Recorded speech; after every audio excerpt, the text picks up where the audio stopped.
नमस्कार, बहुत स्वागत आप सभी का। जी मध्य प्रदेश छत्तीसगढ़ देख रहे हैं आप और आपके साथ मैं हूं कीर्ति दीक्षित। क्या छत्तीसगढ़ में स्वास्थ्य सिस्टम बीमार है? ये सवाल इसीलिए क्योंकि प्रदेश में मरीजों को अब एम्बुलेंस का नहीं खाट का सहारा है। संजीवनी वाहन जो मरीजों के लिए वरदान साबित होनी थी, वो संजीवनी कोने में पड़ी धूल फाक रही है।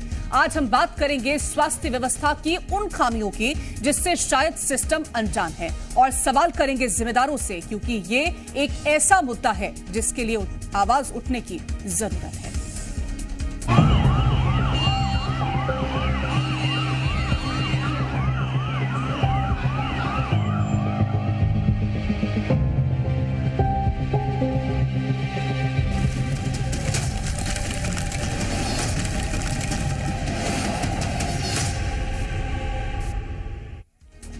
आमतौर पर दावे किए जाते हैं कि शहर हो या ग्रामीण, सभी को सरकार की योजनाओं, उनको दी जाने वाली सुविधाओं का लाभ मिलता है। लेकिन जमीनी हकीकत क्या है? आज आपको छत्तीसगढ़ में स्वास्थ्य मंत्री के गृह जिले में हेल्थ सिस्टम का हाल दिखाएंगे, जहां मरीजों को एम्बुलेंस का नहीं खाट का सहारा है।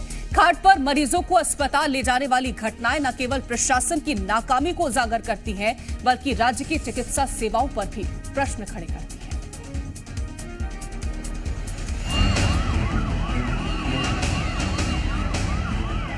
छत्तीसगढ़ में स्वास्थ्य सिस्टम दम तोड़ रहा है, या यूं कहें कि स्वास्थ्य सिस्टम पूरी तरह से बदहाली के दौर से गुजर रहा है।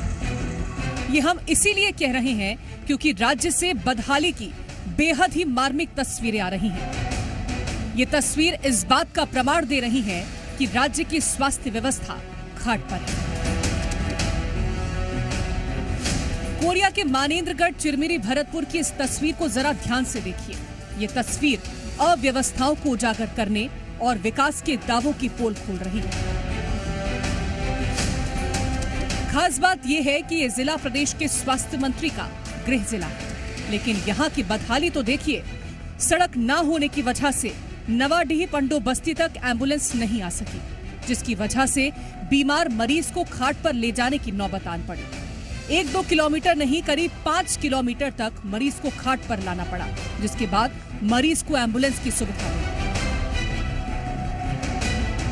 तारे चोरे जला करके हम लोग को खाट में ढो करके लाए, और उसके बाद प्राइवेट गाड़ी से हम लोगों ने लोड करके नागपुर हॉस्पिटल में लाए। उम्मीद तो हम यही करते हैं कि हमारे लिए सब कुछ होना चाहिए, क्योंकि सरकार हमें जनमन योजना से सभी तरह से हम लोग को दिया जा रहा है कि पंडो, बैगा, कोरवा, ये सभी लोगों को जहाँ भी रहे, इन लोगों को छत, मकान, पानी, बिजली सभी का सुविधा मिलना चाहिए। लेकिन फिर पता नहीं क्यों हमें नहीं दिया जा रहा।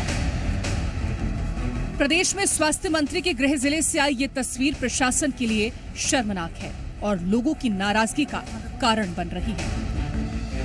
दिल को दहला देने वाली एक और तस्वीर देखिए। ये भी मानेंद्रगढ़, चिरमिरी, भरतपुर जिले से ही सामने आई। सरभोका गांव के पंडो बस्ती में सड़क ना होने की वजह से लोगों को एम्बुलेंस की सुविधा नहीं मिल पाती है। नतीजा, मरीज इलाज के अभाव में दम तोड़ देते हैं। ये तस्वीर देखिए। महिला प्रसव पीड़ा से तड़प रही है, लेकिन सही समय पर गांव तक एम्बुलेंस नहीं आ पाई। टॉर्च की रोशनी में प्रसव पीड़ा से तड़प रही महिला को खाट के सहारे मेन रोड तक लाया गया।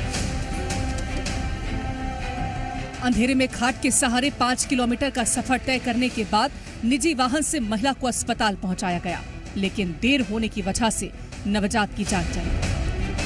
खटिया से डोर के लाइन स्कूल के पास, और मैं से फिर एम्बुलेंस गई तो वही में लाई ही यहाँ। कितना किलोमीटर आप? 5 किलोमीटर है। 5 किलोमीटर खटिया में लेके आए। फिर क्या? पंडो समाज का सरकार से बस यही सवाल है कि आखिर उनकी मूलभूत सुविधाओं की ओर क्यों ध्यान नहीं दिया जा रहा। वहाँ से खाट से लेके आए हैं सर, स्कूल तक। स्कूल से एम्बुलेंस से लेके आए हैं। कौन सी एम्बुलेंस? 108। हमेशा ऐसा ही डिलीवरी होता है, तब पर से भी इसी लेके आते हैं सर। वहाँ से खाट पे लेके आते हैं। जरा ध्यान दीजिए, ये गांव खुद की बदहाली पर शायद आंसू बहाता होगा, और देखिए इन लाचार लोगों को जो खाट पर स्वास्थ्य सिस्टम को जिंदा करने में लगे। स्वास्थ्य मंत्री श्याम बिहारी के गृह जिले की ये तस्वीरें सड़क और स्वास्थ्य सेवाओं की बदहाली पर सरकार की नीतियों को कटघरे में खड़ा करती है। आजादी के 78 साल बाद भी कई ग्रामीण इलाकों में बुनियादी सुविधाएं कोसों दूर है। ग्रामीण आज भी सड़क न होने की वजह से घाट पर मरीजों को ले जाने के लिए मजबूर है। आलम यह है कि सही समय पर एम्बुलेंस न मिलने की वजह से न जाने कितने मरीज इलाज के अभाव में घाट पर ही बैठे हैं। ब्यूरो रिपोर्ट, जी मीडिया।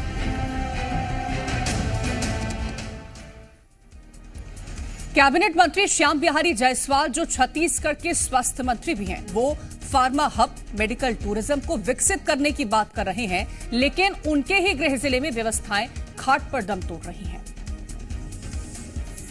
से मेडिसिटी जो हमारा फार्मास्यूटिकल हब है और मेडिकल हब है और मेडिकल टूरिज्म है, इसको विकसित करने के लिए सरकार लगातार आगे काम कर रही है और नया रायपुर में इसके लिए सरकार की योजना है, उसको बढ़ाएंगे। और अब आपको एक ऐसी तस्वीर दिखाएंगे जो इस घाट पर स्वास्थ्य सिस्टम की असली सच्चाई को बयां करेगी। एक तरफ छत्तीसगढ़ में इमरजेंसी सर्विस डायल 112 के लिए खरीदी गई 400 बुलेरो गाड़ियां 15 महीने बाद भी धूल फाक रही हैं, तो वहीं दूसरी तरफ एम्बुलेंस ना मिलने की वजह से लोगों को घाट का सहारा लेना पड़ रहा है। ये गाड़ियां खरीदी के बाद से रायपुर के CAF अमलेश्वर बटालियन मैदान में डंप है। पिछले साल तत्कालीन कांग्रेस सरकार ने इमरजेंसी सेवाओं के लिए 40 करोड़ में इन बुलेरो को खरीदा था, ताकि प्रदेश के सभी जिलों में इमरजेंसी सेवाओं को शुरू किया जा सके, लेकिन सरकार बदलने के बाद इसके टेंडर पर रोक लगा दी गई। अब आलम यह है कि उन गाड़ियों की स्थिति बद से बदतर हो चुकी है।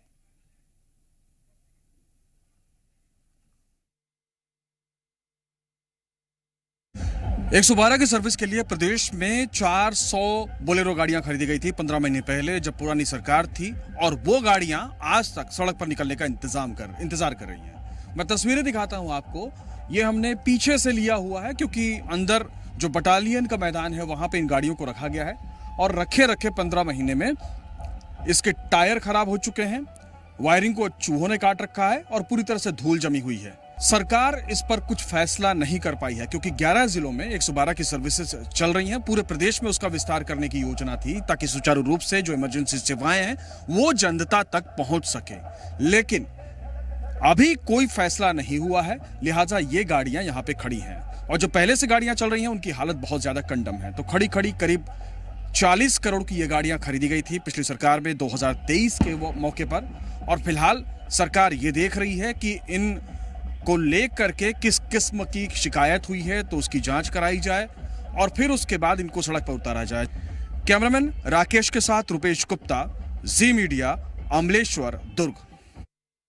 और इस मामले में बीजेपी और कांग्रेस एक दूसरे पर आरोप लगा रही है। कांग्रेस नेता धनंजय सिंह ठाकुर ने इसे सरकार की उदासीनता बताते हुए कहा कि अगर ये गाड़ियां सड़क पर दौड़ती तो लोगों को सुविधा मिलती। वहीं डिप्टी सीएम विजय शर्मा का कहना है कि टेंडर पर आपत्तियां आ गई थी, जिसके चलते उसे रद्द किया गया। अब नए टेंडर के जरिए इसे सड़कों पर उतारा जाएगा।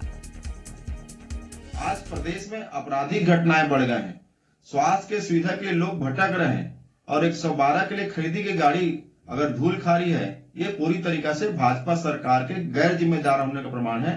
112 की सुविधा लोगों को मिलती तो प्रदेश में जिस प्रकार से आपराधिक घटनाएं बढ़े हैं, हो सकता है उसमें अंकुश लगता, लेकिन सरकार नहीं चाहती कि आम जनता को सुविधा मिले। 112 के लिए टेंडर की प्रक्रिया चल रही थी, जिसमें कुछ आपत्तियां थी, तो पूर्ण स्थिति नहीं हो पाने के कारण उस टेंडर की प्रक्रिया को निरस्त किया गया था। अभी नई प्रक्रिया प्रारंभ होगी। कोई PSU हो उसके माध्यम से या किसी अन्य माध्यम से, टेंडर के माध्यम से प्रक्रिया जल्द पूर्ण की जाएगी। अंदरूनी इलाके के आखिरी घर तक सरकारी योजनाओं को पहुंचाने का दावा करने वाली सरकार में स्वास्थ्य व्यवस्था बदहाल हो गई है। लोगों को समय पर इलाज मुहैया कराने वाला वाहन खुद बीमार है। अब पखांजूर से आई आपको एक रिपोर्ट दिखाते हैं।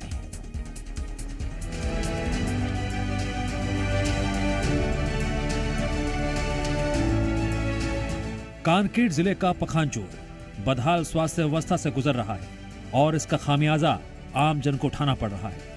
आलम यह है, सही समय पर ग्रामीणों को एम्बुलेंस सुविधा नहीं मिल पा रही। कोयली बेड़ा ब्लॉक घोर नक्सल प्रभावित क्षेत्र है। अक्सर नक्सली घटनाएं सामने आती रहती हैं। इसके अलावा आदिवासी बिहड़ इलाका होने के चलते अंदरूनी इलाके तक स्वास्थ्य व्यवस्था नहीं पहुंच पाती। नतीजतन आपातकालीन समय पर संजीवनी वाहन भी नसीब नहीं हो पा रहा। काफी समय से संजीवनी वाहन की सेवा ठप पड़ी हुई है। इतना ही नहीं, कोई भी हादसा होने पर घायलों को निजी वाहन से ले जाने को मजबूर हैं। पखानजोड़ से जिला मुख्यालय की दूरी लगभग 130 किलोमीटर है। ऐसे में अगर मरीजों को रेफर करना हो तो सरकार की एम्बुलेंस सेवा के बजाय लोगों को पैसे खर्च कर निजी वाहन की सुविधा लेनी पड़ती है। कोयलीबेड़ा ब्लॉक में 7 प्राथमिक स्वास्थ्य केंद्र हैं, 1 सिविल अस्पताल है, 1 CHC है और कोयलीबेड़ा ब्लॉक की जनसंख्या 1,63,680 है। अब हैरानी की बात तो यह है कि संजीवनी वाहन व्यवस्था के ठप होने का एक बड़ा कारण सरकार से डीजल नहीं मिलना भी माना जा रहा है।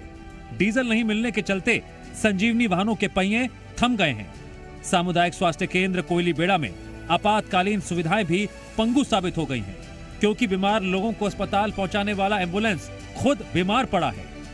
क्षेत्र में 108 की व्यवस्था ठीक ढंग से नहीं है और जो है कोयलीबेड़ा का एम्बुलेंस है जो यहाँ पे चला रहे हैं, किंतु पखानजोड़ में सिविल अस्पताल है, एक भी एम्बुलेंस नहीं है, जिसके चलते मतलब बहुत सारे दिक्कतों का सामना करना पड़ रहा है।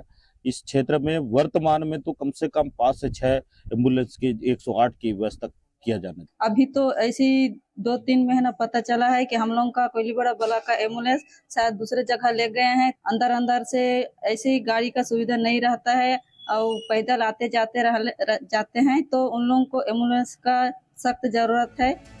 अब हालात ये है, एक एम्बुलेंस कोयलीबेड़ा और पखानजोड़ दोनों जगह की व्यवस्था को संभाले हुए है। अब जब प्रदेश में एम्बुलेंस की जगह खाट पर मरीज अस्पताल तक लाए जा रहे हों, तो स्वास्थ्य व्यवस्था की बदहाली को आसानी से समझा और महसूस किया जा सकता है। ब्यूरो रिपोर्ट, जी मीडिया।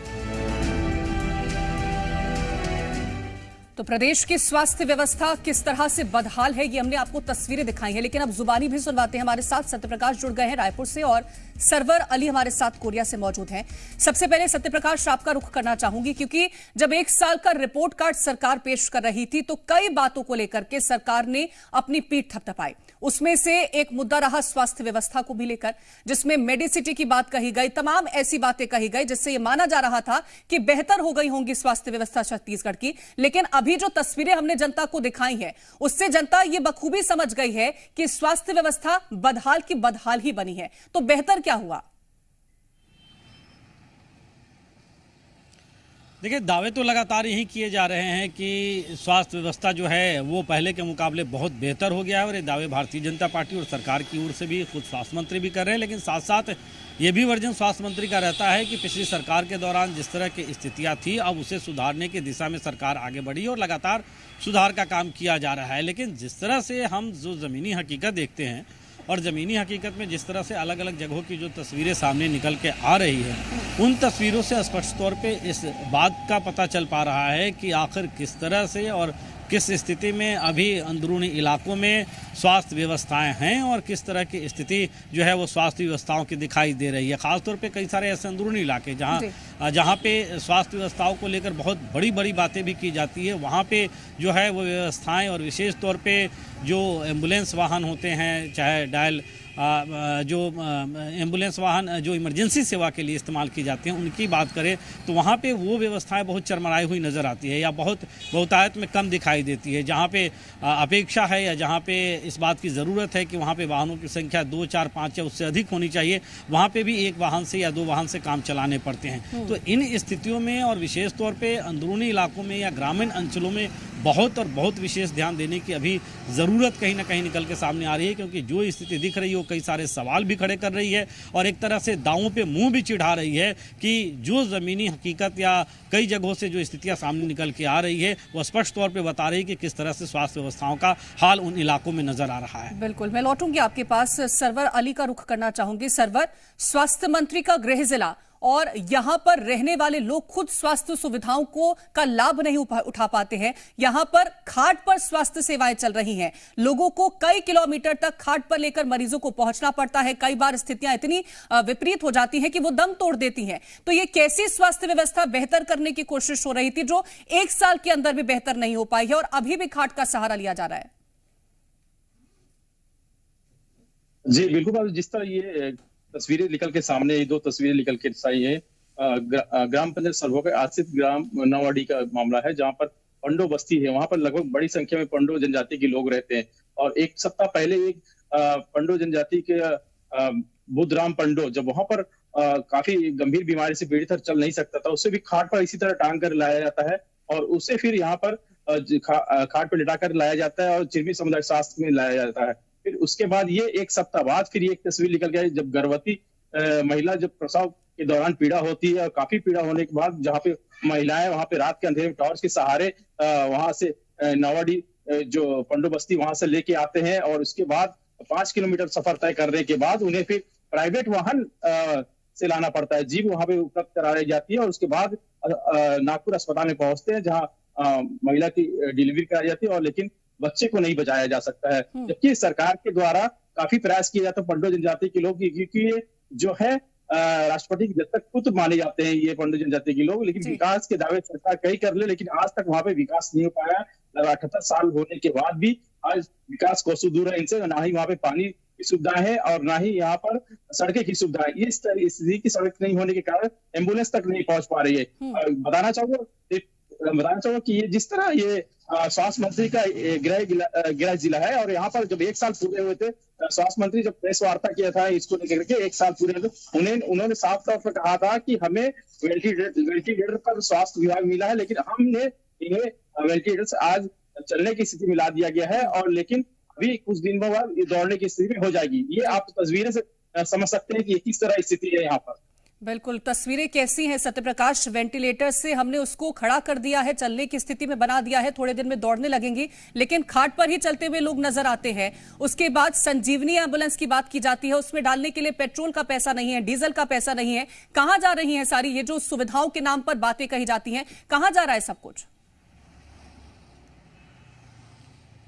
देखिए, अगर दावे किए जा रहे हैं, हुक्मरानों की ओर से दावे किए जा रहे हैं, जिम्मेदारों की ओर से दावे किए जा रहे हैं, लेकिन ज़मीनी हकीकत तो दिखता नहीं है, तो फिर समझ लीजिए कि स्थितियाँ जो है वो ज़मीनी स्तर पे क्या इम्प्लीमेंट उन योजनाओं का, उन बातों का नहीं हो रहा है। और अगर नहीं हो रहा है तो क्या इसकी जांच नहीं कराए जाने की ज़रूरत है? क्या व्यवस्थाएं सुधारने की ज़रूरत नहीं है? इस सब की ओर ध्यान देने की बहुत ज़रूरत दिखाई दे रही है। दूसरी बड़ी चीज़ ये है कि अगर आज भी खाट पे अगर मरीज को लेकर जाना पड़े और फिर अपने निजी वाहन से लेकर जाना पड़े तो समझिए कि वहाँ पे जो है वो स्वास्थ्य व्यवस्थाओं का हाल कितना बुरा और कितना बदतर है। इसके अलावा भी अगर हम कहें तो जैसे कहीं पे पेट्रोल डीजल की व्यवस्था नहीं हो पा रही हो, उसके कारण अगर इमरजेंसी वाहन नहीं चले, संजीवनी वाहन नहीं चले, तो ये तो समझिए कि अपने आप में इस पूरे मामले की विस्तृत जाँच की भी ज़रूरत है। और जो बड़े बड़े दावे किए जाते हैं, जो दावे किए जा रहे हैं, उस ओर एक बार हकीकत की ओर भी ध्यान दे लेने की ज़रूरत है कि इसे कैसे, अगर ऐसी स्थितियां कहीं पे है तो उसे कैसे ठीक किया जाए। तो मुझे लगता है कि जो खबरें, जो तस्वीरें, जो अंदरूनी इलाकों तक के रिपोर्ट हम दिखा रहे हैं वो जिम्मेदारों तक जरूर पहुंच रहे होंगे और पहुंचेंगे, और इसको लेकर आगे आने वाले वक्त में कार्रवाइयां भी हों और व्यवस्थाएं भी दुरुस्त हों। बिल्कुल, व्यवस्थाएं दुरुस्त हो सरवर अली, लेकिन केवल ये स्वास्थ्य व्यवस्था की बात नहीं है, क्योंकि सड़कें नहीं हैं लोगों तक एम्बुलेंस पहुंचने के लिए, और इस वजह से मजबूर होकर के लोगों को खाट का सहारा लेना पड़ता है। तो ये सड़कें कब बनेंगी? क्या इसको लेकर के कोई आश्वासन दिया जाता है ताकि आसानी से लोगों तक एम्बुलेंस पहुंच पाए? बिल्कुल, जिस तरह बता दूं कि ये जो विभाग के अधिकारी के द्वारा अभी जब तस्वीरें निकल के सामने आई, आज ही वहां पर जाकर सर्वे किया गया है। जो बदहाल सड़कें तो नहीं है वहाँ पे, मतलब जो रास्ते बनाए कच्चे उबड़ खाबड़ रास्ते जो है वहां पर से ना ही एम्बुलेंस जा पाती है, ना ही किसी तरह के 4 पहिया वाहन पहुंच सकती है। बाइक के सहारे कुछ लोग आना जाना करते हैं, लेकिन जब कोई प्रसव पीड़ा होती है या कोई गंभीर बीमारी से पीड़ित, इसी तरह खाट में लाया जाता है। और एक चीज और ये बता दूं कि ये जो नागपुर सामुदायिक स्वास्थ्य केंद्र है, यहाँ पर 108 भी उपलब्ध नहीं है और इस एरिया में लगभग 22 ग्राम पंचायत ऐसे हैं जहां पर ग्रामीण रहते हैं और यहाँ पर लगभग 30 से 40 किलोमीटर कॉल करने के बाद वहां पर एम्बुलेंस पहुंचती है, फिर उसके बाद ग्रामीण क्षेत्र में पहुंचती है। ये सबसे बड़ा सवाल है कि स्वास्थ्य मंत्री इसको ध्यान देना चाहिए कि वहां पर इतनी बड़ी जनसंख्या वाला क्षेत्र, ग्रामीण क्षेत्र, यहाँ पर 108 भी उपलब्ध नहीं है। जिला मुख्यालय से आती है, लगभग फिर उसके बाद यहाँ से पेशेंट को ले आया जाता है। लेकिन सवाल खड़े होते हैं जो ग्रामीण क्षेत्र में, दूर अंचल क्षेत्र में रहते हैं, वहां पर आज भी ये स्थिति है, जबकि केंद्र और राज्य के सरकार के द्वारा इनके लिए काफी पैसे खर्च किए जाते हैं पंडो जनजाति के लिए, जो इनको सड़कें हो या फिर वहाँ की पानी की समस्या, इसको जो बिजली की समस्या, इसको दूर करने के लिए काफी योजनाएं बनाई चलाई जाती है, लेकिन आज ये स्थिति देखने को मिल रही है। बिल्कुल, ये पैसे तो खर्च किए जाते हैं लेकिन पैसा जा कहाँ रहा है, ये सबसे बड़ा सवाल है, और कब व्यवस्थाएं बेहतर होंगी उससे बड़ा सवाल है। बहुत शुक्रिया आप दोनों का हमारे साथ इस चर्चा में जुड़ने के लिए। और फिलहाल के लिए इस खास पेशकश में इतना ही। अब आपको दिखाते हैं 3 मिनट में 30 बड़ी खबर।